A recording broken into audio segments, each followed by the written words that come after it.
मित्रांनो, आज आपण एका महान अभिनेत्रीबद्दल जाणून घेणार आहोत, ज्यांनी मराठी आणि हिंदी चित्रपटसृष्टीवर अनेक दशक अधिराज्य गाजवलं. पडद्यावर त्यांनी साकारलेली आई आज ही प्रेक्षकांच्या मनात जिवंत आहे.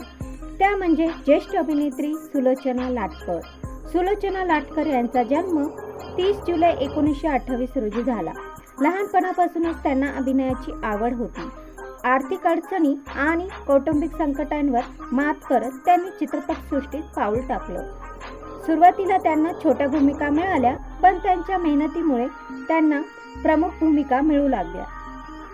मराठी चित्रपटांमध्ये मीठ भाकर, वहिनीच्या बांगड्या, धाकटी जाऊ आणि सांगते ऐका यासारख्या चित्रपटांनी त्यांना मोठी लोकप्रियता मिळवून दिली. त्यानंतर त्यांनी हिंदी चित्रपटांमध्येही दमदार अभिनय केला आणि अनेक सुपरस्टार कलाकारांच्या आईच्या भूमिका साकारून घराघरात पोहोचल्या. देव आनंद, राजेश खन्ना, अमिताभ बच्चन, सुनील दत्त अशा अनेक दिग्गज कलाकारांसोबत त्यांनी काम केलं. पडद्यावरची त्यांची माया, प्रेम आणि साधेपणा यामुळे प्रेक्षक त्यांना खऱ्या आयुष्यातील आईसारखंच मानू लागले. त्यांच्या अभिनयाचा गौरव म्हणून यांना 1999 मध्ये पद्मश्री, 2004 मध्ये फिल्मफेअर लाईफटाईम अचीवमेंट तसेच 2009 मध्ये महाराष्ट्र भूषण पुरस्काराने सन्मानित करण्यात आले.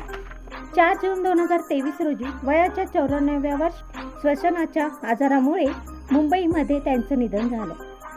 त्यांच्या जाण्याने मराठी आणि हिंदी चित्रपटसृष्टीने एक महान कलाकार गमावला. आजही सुलोचना लाटकर यांचे चित्रपट आणि त्यांनी साकारलेल्या भूमिका नव्या पिढीला प्रेरणा देतात. त्यांचे योगदान भारतीय चित्रपटसृष्टीत कायम स्मरणात राहील. व्हिडिओ आवडला असेल तर लाईक, शेअर, चॅनलला सबस्क्राईब करायला विसरू नका.